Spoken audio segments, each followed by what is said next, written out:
Hello, good afternoon. Welcome to the Everton Live Daily. It is Monday, 18th of March. It could be a massive week for Everton Football Club. That's what the title says. Well, I've said could.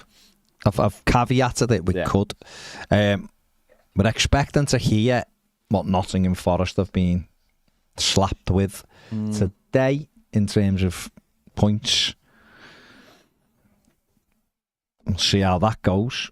And then the infamous decision from the Premier League is allegedly slated for this week as well. So it could be a big week for Everton. Yeah, I mean, obviously the Forest thing is a bit like, it is what it is, isn't it? We've had our punishment, one of our punishments, and this will be theirs. Now, who knows which way that'll go in terms of points deduction, how many. Obviously, we don't advocate points deductions, but, will he throw the book at them, or will he be lenient because of the amount of, because last season was their first year in the Premier League? Who knows? So whatever will be with that. But obviously the more pressing one is the takeover, isn't it? And it looks like we are about to get a decision. And I think we just need to know. That's all it is, isn't it? We need to know so we can move forward. Because where we are right now is a very dangerous position for the club. It's in absolute limbo. I wouldn't say there's not much leadership in saying what can you do as a football club? If Sean Dyche we were on, I don't know, if we hadn't won a game for 6 months, never mind 3 months, would there be anyone in the club who could make a decision on him or anybody else? And we need to start moving forward as a football club. We need to have plans in place for the summer. We need to be on top of the stadium for when it's completed and when it gets handed over and all that kind of thing. Is that all set in stone? Can it be moved?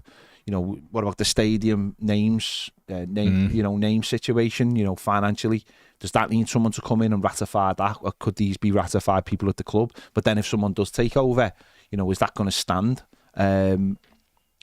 Club can't make decisions. It's why I found it sort of fascinating that a decision was made on when we started in the new ground. But I guess they just came to that position, that timing of, well, we have to make a decision, and the most logical one is to kick the can down the road and start a season, a new season in the new stadium. So, but we can't kick a lot of these decisions down the road, and that's why we have to get clarification on the new owners.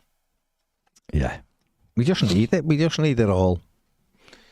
We need everything clarified, don't we? Because it feels like we can't move anywhere until everything is clarified. The ownership, the points deduction thing. Forest, there's rumours they'll get 6 points with 2 suspended, so only 4. I don't know where that comes from. Can't have them suspended. And if that's the case, then Everton should get 2 points suspended. But and nothing. Can't. The last one basically said that you can't have points suspended. That came up in our commission. You can't have points suspended. Yeah. So if that was to happen, then Everton would have, I imagine, grounds, because what you're saying then is that there are no rules, literally. Yeah. And that's where it becomes very, very complicated, having these different commissions all the time with different people on them instead of having set rules. It's pathetic. How come you just have a random 3 people who basically told you can do what you want, and then have another 3 people who basically you can do what you want, and none of the actual rules. I thought that from the last one, what came out is there will not be any points higher than 9, and suspended points are off the table. That's basically until they rewrite them. Yeah, that's basically what got set in stone in the last one, from what I saw. So, but who knows? They seem to be making up as they go along. But But the ownership is obviously huge, and I think as a fan base, we don't know what we want, as in, like, there's no real sway one way or another of what we want. I think we yeah, oh, listen, there'll be a lot of people out there now who would be saying, we don't want 777, but there's no real movement, there's no groundswell that's the majority.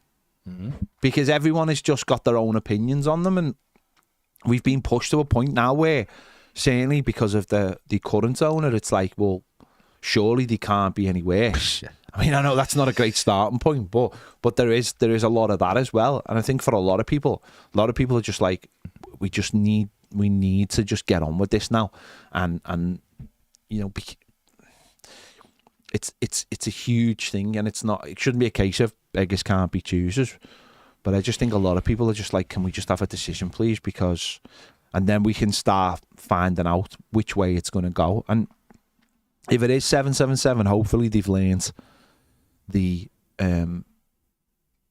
from the mistakes of what has happened with this football club, and can start putting things in place.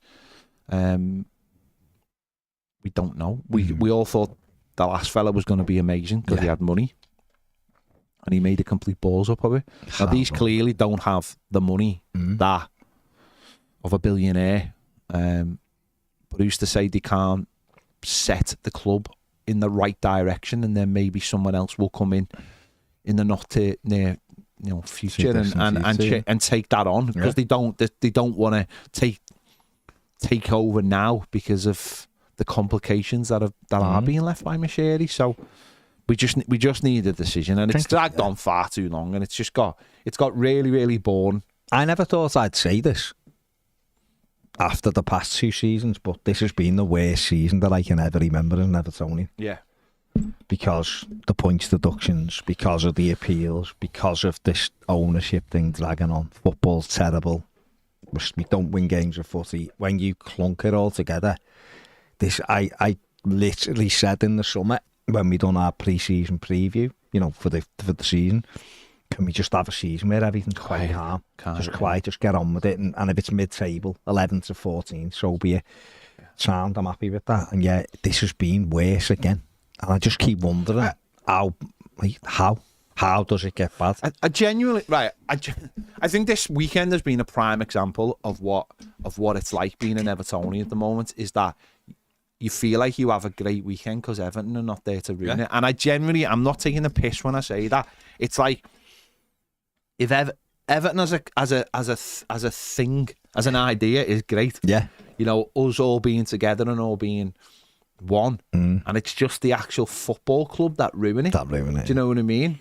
And that can't be a good thing.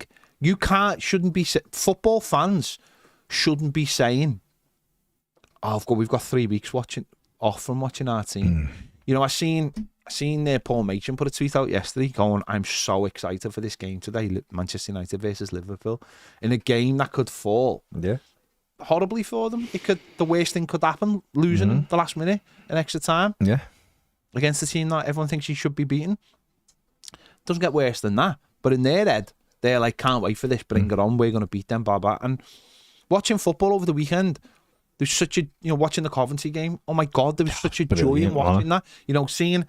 Imagine going there, being 1-0 up, missing loads of opportunities, then the obvious thing happens to you. You can see 2 in the last 5 minutes. Going to extra time. Like, that'd be us dead. Absolutely dead. Coventry just went, we'll keep going. And they get 2 goals, and it flips it on. And the joy of the game was amazing to watch, the purity of the game. Watching bit of the Chelsea game. Chelsea are cruising 2-0. Something absolutely stupid happens. Next minute it's 2-2, and next minute you've got an absolute... Why you shouldn't throw throw-ins back into your own half. And the next minute you've got a brilliant barnstorming game where everyone feels like they've got a chance, and they're both teams. And all I watched was teams attacking each other over the weekend, and having a go, and goals being the big thing, goals being the absolute commodity that you go for. But it's what you go to match for. Them Coventry fans were delirious. And there was a real joy in that, and that's where, like, fundamentally we're going massively wrong. Is like football is supposed to be about joy, even in winning and losing, the highs and lows. Some people don't think like that, Naro. But the highs and lows of football are that's what it's supposed to be like. And it's been, yeah, you're right. It's been. No, we'll stay dead cagey, and you know. But for a lot of us, we know that when we concede, that's the end of the game. Yeah.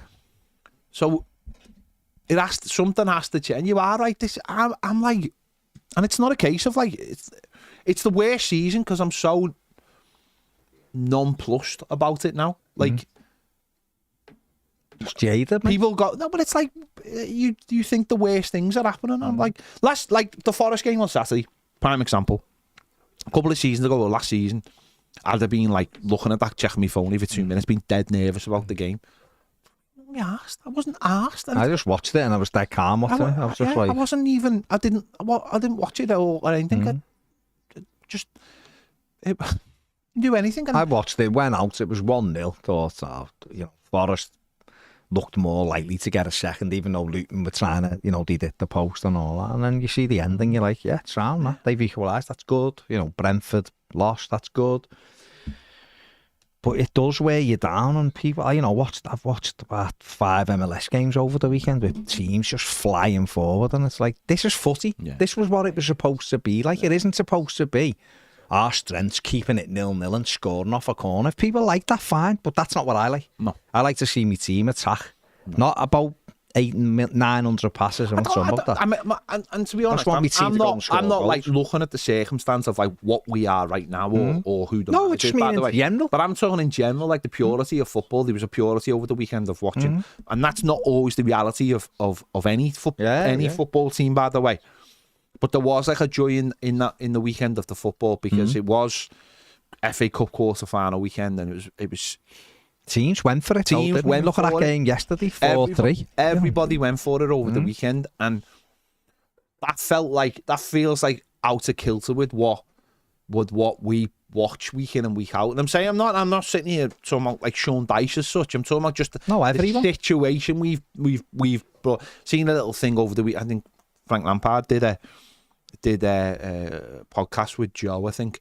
And he was like, I had to go back to 5 at the back and all. And you think, and we know the way Benitez played, and there's like, it's been like obviously taken away from us by not this manager but managers before, because you buy less good players and therefore you don't have the quality. And then if you don't have the quality, then you have to defend more or come up with ways, set pieces, and people will pat managers on the back for that. Of course they will. You are finding ways around the issues that you've been given, and that is good management in a way. But I think for the larger problem is that as a football club, we've got to get ourselves in a position where we're not in that situation, and that we do have good players, and there is it's like it's mad because when we have Martinez, that we'd often, obviously, we didn't have, the balance went the other way of just being out and attacking and going, right, we can do that. And just saying, can you learn how to defend? Yeah. And there is an art in that as well. But when you watch the good teams, you just see, if you're a good side and you know how to defend, like do the basics, then everything just falls into place. And I just want to see us as a club start to move away from where we are now, and that just means obviously you have to bring in better players. Clarity first, that's it, isn't it? You have to get that clarity through your club. You have to know what you're doing, and you have to start creating something. Like what's terrifying to me is this idea that we would play all the way through the levels in a Sean Dyche style. That shouldn't even come into ever come in. There should be an idea in the football club of how we want to play that runs all the way through our football club. And if it stops at the first team at the moment, then that's fine, because I don't think it's that hard to teach players how to do what we do as a football club. I really don't. I think it's something that when you get into that level, you will practice all that over and over again. But I really shudder to think that shouldn't be your start. No, I really shudder to think that we'd be teaching kids at like 14 and 15, 16 how to play the style of football we play. That's terrifying to me, because you're putting that on the next few generations. What you want is to be a kid who's coming through the 21s, who is amazing and hasn't got that baggage, and you're like, this lad could improve our team, and then there's another one, and that gets you out of the style of play that you're playing. rather than like, oh yeah, everyone's boss. You know what? We've got kids in our team that can play zonal defending better than anybody. It's like, no thanks. We've got some of the centre forwards we've got playing for our under 18s. You want to see them defending corners? Honest to God, they're amazing. No thanks. No, there was a good freedom about the FA Cup, and that's the kind of football I like watching, which is that bit of freedom. Emma says, what have you made of Slapgate? She's called it. Obviously, the story that Sean Dyche slapped things Nathan can happen. Things can. It's not great though, is it's it? Not great. I'm not like sitting here going, it's a disgrace. It should be. Things will happen in training every single day. This happened in a public place, and that's why. That's the problem. That's why it's got out. Are there underlying tensions there, and that's what made it bigger? You know, who knows? You know, are there? It'd be interesting to know the sides of it, but I think it's a storm in a teacup. It's the last sort of thing we need at the moment, and I don't think anyone should dwell on it. I think it should just pass and go away. He's playing for Scotland. I'm sure it'll all be forgotten. I'm sure it was all forgotten before they flew home from Portugal, but it's done and dusted in my eyes. Okay. I don't think we should dwell on it. But. James says, "Hi lads, how are 777 able to lend Everton money when they're going through this process? Surely it's a conflict of interest." Well, it's just a loan, isn't it? And the thing is, James, once they take over, that's written off to a certain extent, as in it isn't debt. They take that as equity. So that the debt all reduces immediately. Whereas imagine if that was MSP or Rights and Media Fund who aren't buying Everton Football Club, then that will be lumped on there. They're able to do it because it's understood the minute if they do get control, that goes. Well, football club owners often lend the football club's money. It's written into PSR. Mashiri lent Everton money, and then that money was turned into equity. The debt was turned into equity, and that's how he managed to get shares cheaper because of it. Liverpool, FSG bought the big stand. They bought that. That was a loan. It was zero interest loan to the football club with no real payback date, and that's how you get around these things. Rather than being on the club's books, they're on someone else's books, and it becomes a loan. So I don't know about conflict of interest, but owners are often lending themselves, or the club. Because they're two different entities at the end of the day, so it's not. I don't think it's a real issue. It only becomes a real issue if they don't buy us. Yeah. Dan says for 777, they've had a lot of bad press in recent months, which might be a good thing for us as they'll be looking to prove their doubts as wrong. Yeah, well, listen, if they do get, and it looks like they will get approval, then they've had more scrutiny than any other owner because the Premier League apparently have cranked their test up because of the independent regulator.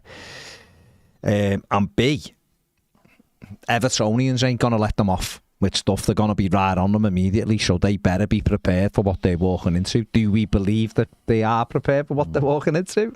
Well, that's all you can hope for, isn't it? All you can hope for is if they do take over, that day one, a CEO, chairman and new board are installed on day one. That's what you'd expect.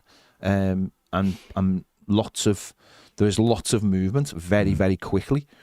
I know when we spoke to them, or when you spoke to them, they said there was going to be a period where they would get in. They said it as getting under the hood of the football club and finding out. Now, I don't know whether any of that's been done already because they don't own the football club.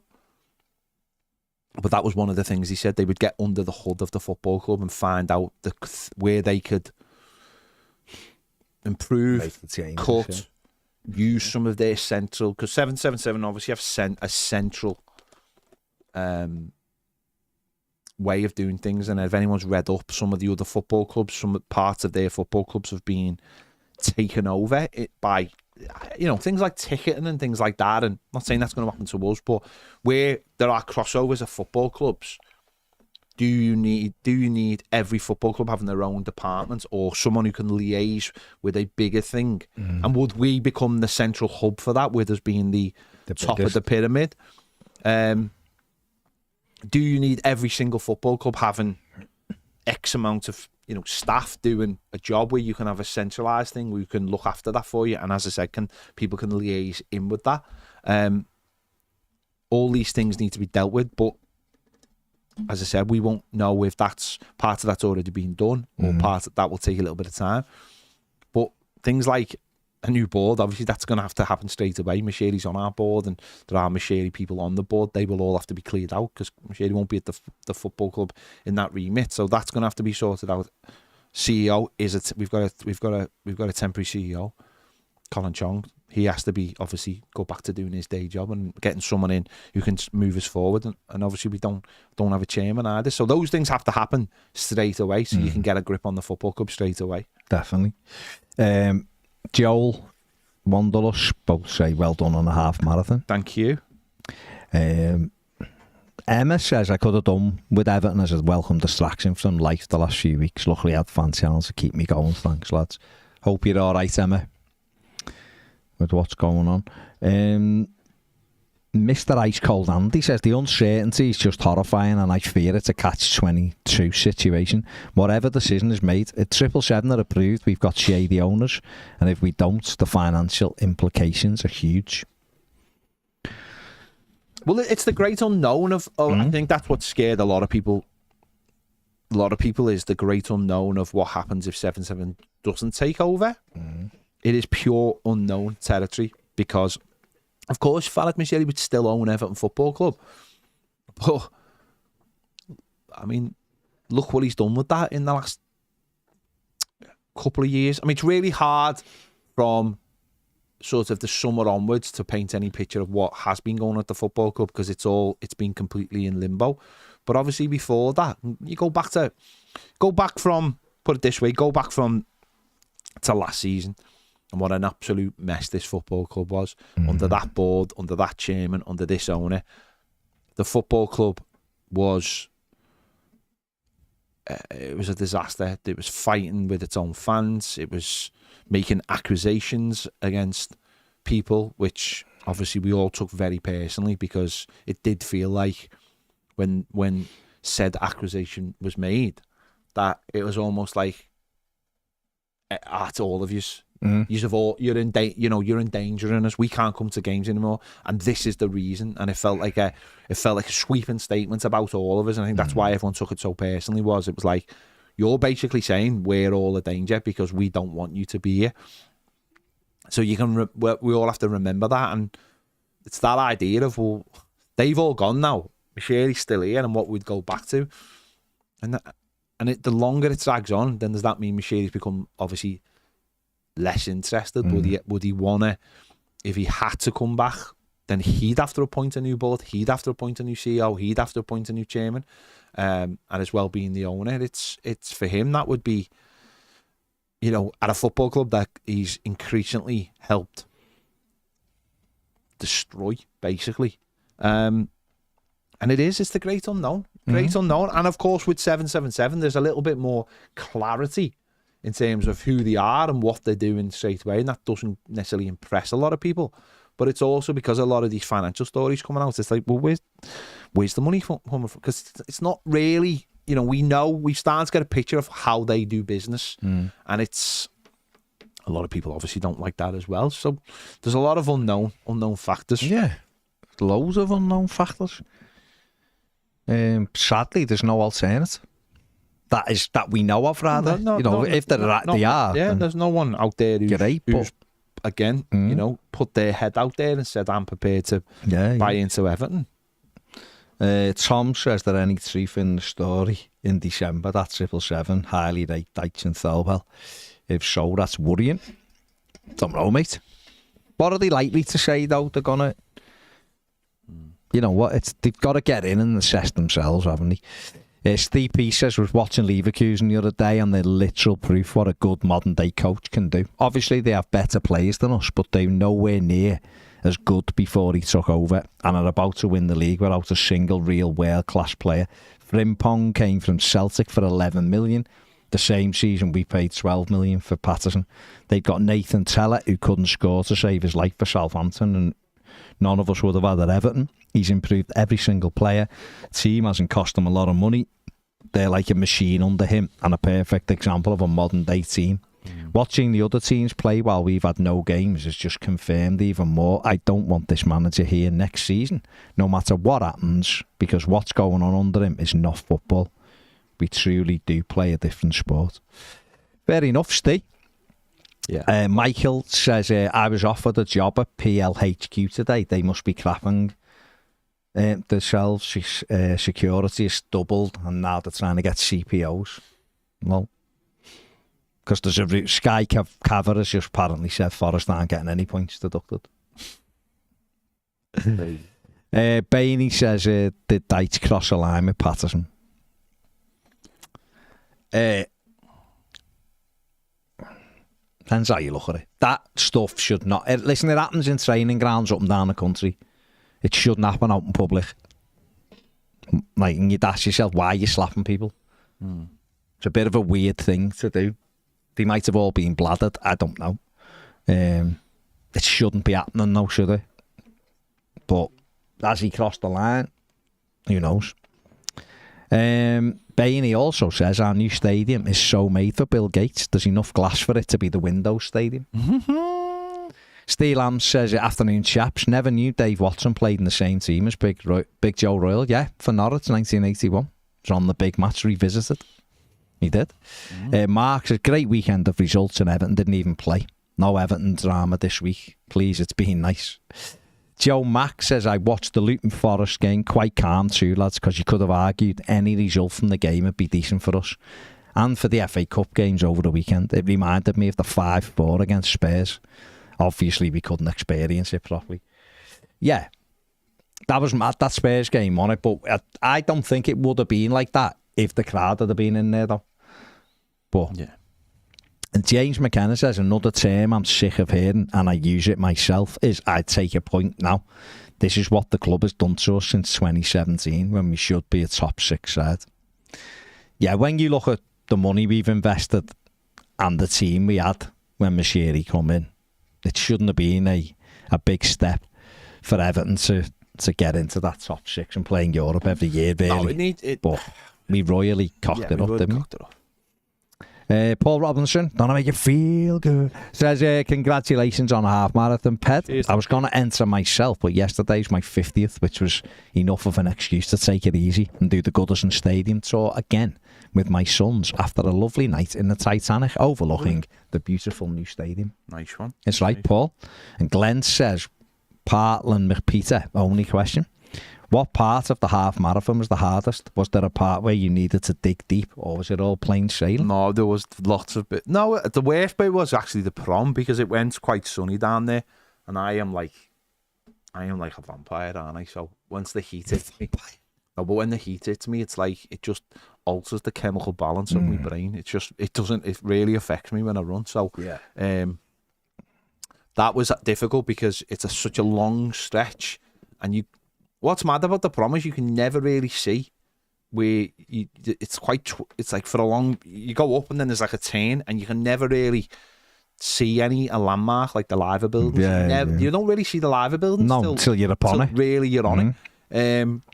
And so that felt endless, and I was really struggling in that bit, and I had to take a couple of moments just to get myself through it, but it was a bit of a slog. So the first part, it was really, really, really good. Apart from that bloody big hill you have to go up, oh my God, from the Dock Road all the way up to Princess Road, it was all up that hill was tough. That was quite early, so that was all right. But got through it, done it under a time that I was hoping to do in 2 hours and 15, and I did it in 2 hours 13. So I was quite happy with that. Brilliant. Danny says, cheers for doing your thing, lads, in this grim time. You make things a little easier. Cheers, mate. Lollipop says, you just need closure now, one way or another. Limbo is the worst possible thing for any club. TL, lads, thoughts on what Marco Silva is now doing? But as I do recall, you never wanted him to get the sack. Yeah, I liked Marco Silva. I think he made a terrible, terrible decision in bringing in Lewis Bowen-Morty as his number 2, given the history and everything with the club. He lost someone he'd been working with, who went to manage for Millicao, I think it was, in Portugal, in the close season. After we'd just done all right, he lost him and he replaced him, in my opinion, with a terrible decision. When he had a couple of better managers who wanted it, one of them as an assistant being Carlos Queiroz, who might have been better because he'd been a number 2, who's experienced, and he chose poorly, and I think that was his undoing of it. But listen, he's done a brilliant job. You know, they've battered Spurs over the weekend. That's what he does. He plays attacking football. But it is. Don't get me wrong. No, I do like Marco. I think he's a really good coach, and I think had he been able to ride out his time when we were struggling, I think he'd have been better for it, and we'd have been better for it. But he's also at Fulham, where when they score a goal, pressure. he just go like that. There's no pressure. There's not, you know, as long as they're all right and he plays silky football, that's as bad as it gets at Fulham. It should have been, but he does have to. The worst mistake was him it should have been Marcel Brands' decision to sack him. Well, Brands didn't want him to go, did he? No, that's what I'm saying. And it wasn't. It was someone else's. But you're right. He made a mistake. He made a mistake. And also he was dealt a bad hand in the summer as well. You know, with losing Garner and Gabama coming in and getting injured. So it's just part of the chaotic nature of. I remember him speaking after Werder Bremen away, and we drew 0-0. And he said we need 5 new players this week, and we brought in 2, and he was fuming. He knew what you had to do. He knew what needed to be done, and instead of going and getting them players who were capable of what he needed to do, we were trying to buy Louis. We were trying to buy Wilf Sahar on deadline day for 83 million. Instead of going, what you need, Marco, really? Like, we can get him and him for like 40 million combined, which we could have done, and we didn't. We were Mashiri sat in a room with Steve Parish at 4 o'clock trying to thrash out an £83 million deal for Wilf Sahar. And we ended up panicking Alex Iwobi at the last minute, who was on holiday. You know, things like that. They're the decisions that undermined everything that was going on and undermined Marcel Brands. And that's just the way it is. Jay says if Forest only get a 3-point deduction, which I have a bad feeling it'll be, then what is the point in this league anymore? Nothing less than 6 will be a total kick in the plums for Everton. And someone said, well, if Forest get less than that, Everton, 4-point deduction for Forest has just been confirmed, apparently. Well, therefore, Everton should really say, well, we're not taking anything then. We're having none from the second one, or we're going back to court. Because what's the point? 4-point deduction. How? So Everton need to go back then, don't they, to court? No, take the Premier League to court. And they're going to appeal. But it'll be because it's only 1 year, won't it? That's what they'll say. They've overspent on players. No, I know, but that's what they'll say. They admitted the breach, but the offence was based around extenuating circumstances. Brendan Johnson, blah, blah, blah. That's crazy. Crazy. Embarrassing. That is crazy. So Everton now need to go take them to court.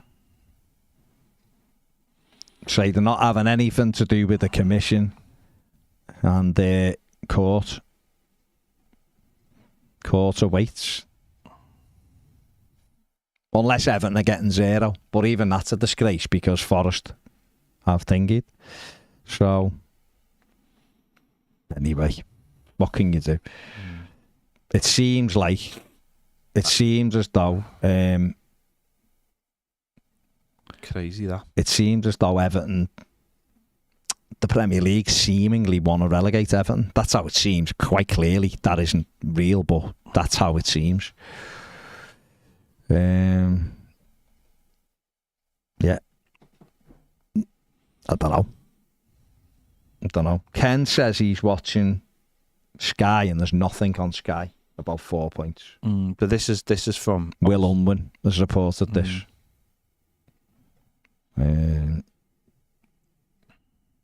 So nothing at the moment, but this is what happened with us, didn't it? And then it was confirmed, so it does feel like they're trying to relegate us. That's how it feels. I know it probably isn't, but that's how it feels, doesn't it? And if I'm Everton, I'm saying, right, we refuse to accept the 6 points and we'll see you in court. Try to take them to court, make it uncomfortable for them. Now it comes clear why the Premier League are trying to up the security. Doesn't it? Oh, well, it does, doesn't it? Yeah, it's utterly disgraceful. But what can you do? There's not really much we can do, is there? It's their league. They're doing whatever they want. They've done it. You know, and it's the same reason I said this at the time, why they didn't approve 777, because 777 could have gone exactly what Chelsea did, because Chelsea have been cleared, apparently, because it was the other owners. So they didn't want Everton being taken over, where 777 could have gone, nothing to do with us, and they'd have had to scrap it. That's what's happened with Chelsea, so it is looking as though they've gone after Everton now, and ball's in Everton's court now to go, right, then it's a case of taking them to court and trying to sue them if it happens. But this hasn't been confirmed anywhere at the moment, by the way. It's not on the BBC, it's not on Sky, but it's in The Guardian, isn't it? But The Guardian have said it, Will Unwin said it, and that's kind of what happened last time. So Rod says, Baz, if it walks like a duck, etc., time to go to the European courts.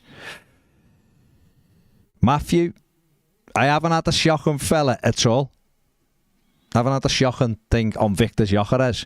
Every Premier League club who looked at him said no. Said he's too expensive. He's had a good season in the Portuguese league. I watched him at close quarters, Mathew, at Goodison Park in the final pre-season game, and he wasn't very good at all. So he's done brilliantly. Afford him anyway. What? We couldn't afford him. We couldn't afford him. I don't know what the idea. They wanted 20, because I said I wouldn't have him for 25 million. We couldn't afford them. Like, I mean, this goes back to over the weekend with like Ellis Sims, the revision on Ellis Sims, doesn't it? Yeah. Like this idea that it's like you can't, like Everton couldn't afford to keep Ellis Sims. No, they certainly couldn't afford. And then people go, well, you went out and bought this player for X amount. It's like, yeah, but we didn't actually pay any money up front. All the deals were structured with no money up front. We couldn't afford to buy this lad. Coventry wanted the money straight up, didn't he? We just couldn't. The only player we spent money on was Danjuma, wasn't it? Yeah. So we couldn't afford to buy any of these players. And when you're making decisions on players, you obviously have to factor that in. And if we didn't have the money to buy him, then it's not even. I don't think it's a conversation started in the first place. No, he's done absolutely brilliant in Portugal. But I know that there was 7 Premier League clubs who asked about him and not one took the chance on him. Not one. Others who had money. So obviously they just thought 25 million is too much for him. And he wanted that money up front. And like Ped just said, I think the only money we had up front was to pay for Danjuma. That's how it seemed anyway.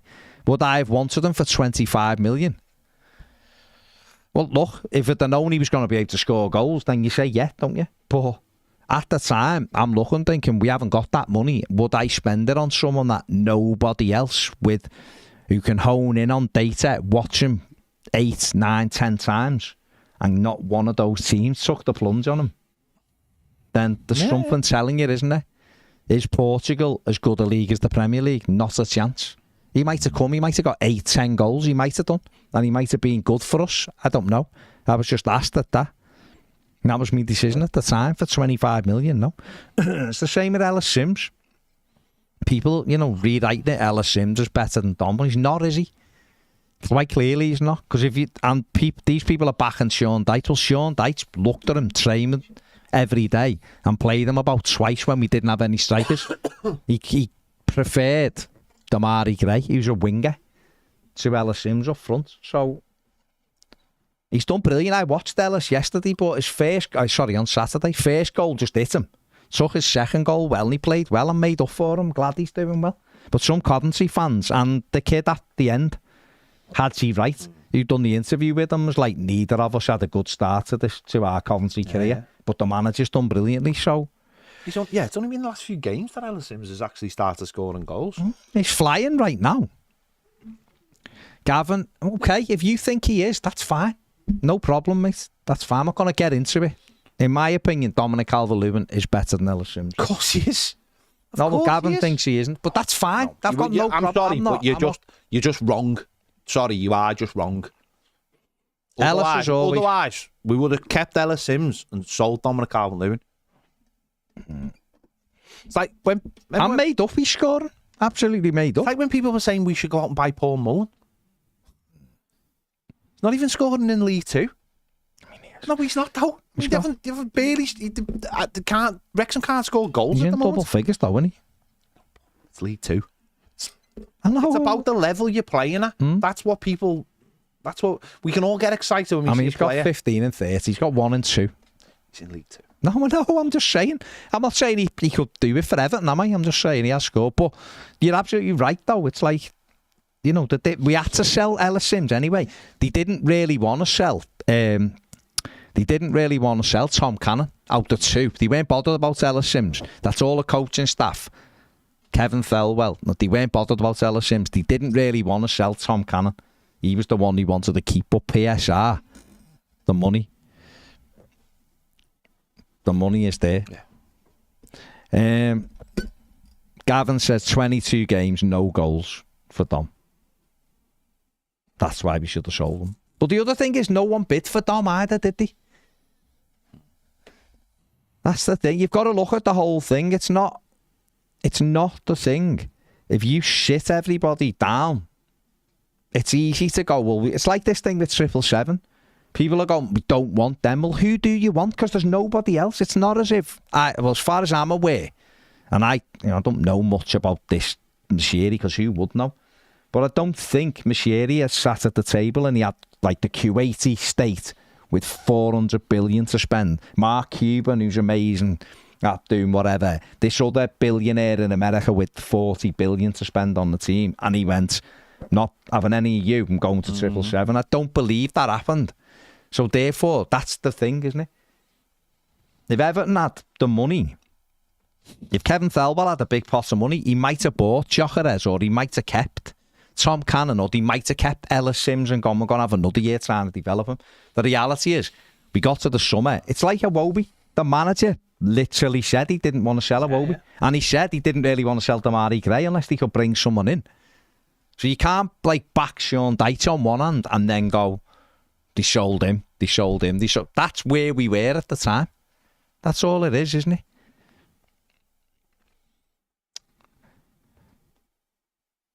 But hey ho.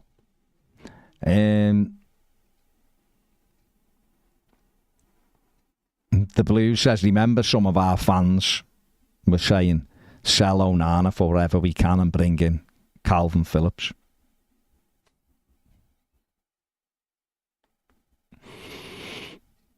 Mad. John Vance says Sims scored 3 against Rotherham and 3 against Maidstone. Get a grip. Maidstone and National League side. Listen, I'm glad he's scoring. I'm actually glad he's scoring goals. Yeah, made up. I want the lad to do well. I hope Tom Cannon gets a half full of goals. But it just is where it is right now, isn't it? What would be better would be that we were in such a position that we didn't have to sell our kids that are coming through, wouldn't it? That would be better. We're in a mess. It's why we're saying we need finality. Win these. Gavin says Dom gets chance after chance. Sims got nothing. People forget the goal against Chelsea. Please, he scored. Please. He scored a brilliant goal at Stamford Bridge. He also missed an absolute sitter at Man United when he was on his own with the goalkeeper and didn't hit the target. Right? Like I've just said, I like Ellis Sims. I want him to do well. But we didn't have the chance, Gavin. We had to bring money in, and those two were pure profit because they were through the academy. That's why they sold them, because they just got all the money in, and that obviously was where we were. Anyway, look, it is what it is. Apparently, coming up next on Sky is Nottingham Forest, so I don't know whether or not they'll. Yeah, it'll be 4 points if someone's leaked it now. Put it out, then that's what they're getting. How they've come to that will be a different thing. We'll wait and see. But if that's what it is, that's what it is. I mean, I don't know how we got 10 points and they're only getting 4 points. That's crazy. Or are they benefiting from the fact that we've already gone through it all and some of the stuff's been ironed out? I don't know. But the thing about the points deduction is, no one should be surprised because it is also up in the air. It's as simple as that. I mean, that's, it's not. Forest are getting what they're getting because there are no rules. It's all up in the air. But look, can we have the same commissioning? That's the other thing. If you've got 3 different people all the time, how's it ever going to be consistent? The only way that you can have consistency is if the points deductions or whatever you get done for is set in stone, and they're clearly not. If it was like, you went this far, you get 2. If you went this far, you get 4, then we'd all know. But the problem is, if anything is in their powers, then it's always going to be down to the discretion of the 3 people who are sitting there. Yeah. And if the 3 people on one day decide, I like Nottingham Forest, then they actually haven't tried to do anything wrong. They've just tried to compete. And then another 3 people went, Everton are clearly trying to break all the rules here. Or the other way round, by the way. It is nonsense. It has to be set in stone, and it's not. And that's why it's nonsense. It's crazy, isn't it? It's crazy. But what can we do? There's nothing we can do unless we take them to court or what. And I don't know what Everton's plans will be. But they can't take them to court because the simple fact is, at the end of the day, these rules are there. No, but we cannot go into. We'll be in the league. We have to accept them. We'll be in the Championship. We'll have to accept them. We're going to do turn up for games that we're not playing in. That's just the way it is. Wouldn't surprise me if we get 6 for the next one. Yeah, probably will. Yeah, it's pointless, isn't it? The whole thing is pointless. Been saying it for a while. It's WWE by any other name. Yeah. They just decide what's going to happen. Results, refereeing decisions, and now the Premier League are deciding who goes up and who goes down. It's crazy. It's absolutely crazy. But even if we get 2 points, that means we've still got 8 this season. If we get 2, we'll have had 8 points deducted, and they only get 4 for buying 112 players. I keep saying, apparently it's been confirmed now they got 4 points. I keep saying the same thing. It's a joke. And it's been a joke right from the start. But hey ho. Yeah. I think it's up. I think it's on the club to make some noise about this, by the way. I don't think it's on the fans, seriously, to make this. No. To make a I genuinely believe that. I think it's on the club to come out about this and make some kind of statement. I don't think it's on the fans. The fans have done the part. Yeah. On our one. I don't think we can come out and start going, why have we got that and they've got this? If the club feel like it's wrong, then the football club should make an official statement and say, we are looking at the situation with our legal team or whatever. I really don't think, because us as fans, we'll just come off as sounding like moaners or whatever. Or, for me, this is on the club. This is on the club to ask the serious questions. Because if we're just going to go if we're just being asked to go to the grounds with our leaflets and everything, it's just it's gonna fall on deaf ears. This has to be put forward by the football club and say, hang on, we need to go through this with a fine tooth comb with our legal team to know why we got 10 and at great expense got that reduced by 4 to 6, and yet these will come in with 4 straight away and actually want theirs reduced to 2. Incredible. Because they're the only ones who can change it. They really are. This is Nottingham Forest. Not a lot of Nottingham Forest fans will be going, God, we got away with it there. Yeah. And actually, we might get it down to 2 if surely they can. If you go to if they feel like they've got a case, then they will. But I think that this is on the club. It's not on us as fans. No, we've done our bit. Stuart says, well done, Ped, from Sheffield. Stuart, I'm doing the notorious, very hilly Sheffield half marathon on the 7th of April. Good luck, mate. Going for a sub 2 hours. Fair play. Glenn says, nice one, Ped. There's a similar bit in the New York Marathon when you finally make it to Manhattan after Queens, Brooklyn and Staten Island. You run up First Avenue. It's such a long straight line, but it goes on forever. Yeah, I've seen that. Mike says, Forest 4 points, yeah. Bill says, results went our way. We need to start winning when we're back. A great football. Sucked the life out of it by Everton for me. Bill says, our expectations are being cut down and by the utter farce that is our club. We've now to sell our most creative players, dice trying to get result with limiting tactics and negative football. Add in 2 points deductions, the 777 stuff, and it's grim. We'll give anything for next season to be about football. Finn says 4 points. Bainey says it looks like the Premier League have shown what they're really like. An initial 4-point deduction compared to our 10 before they've even appealed. Does that mean on appeal they'd be left with 2 points? It's ridiculous. Don't believe in point deductions personally, but if that's what they're doing, then make it fair. Don't want to harp on of conspiracy theories, but it's there in black and white. Seems that way, doesn't it? Right, we'll be on more than a game at 2:15 discussing Nottingham Forest's 4-point deduction as well as all the weekend's action. Make sure you hit the like button, subscribe if you haven't to both channels, and we'll see you at 2:15 over there. Bye.